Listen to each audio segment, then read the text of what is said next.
Those who trust alone are like Mount Zion, which cannot be shaken by no and forevermore. Mount around Jerusalem, so Israel is the people, both now and forevermore. Okay, those who trust alone are like Mount Zion, which cannot be shaken by no and forevermore.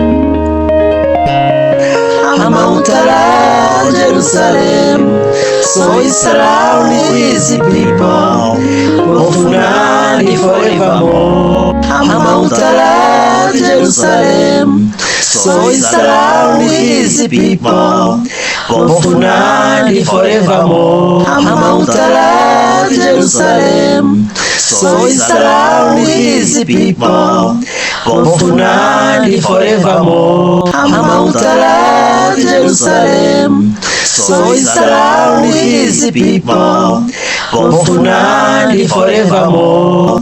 Both now and forevermore. Both now and forevermore.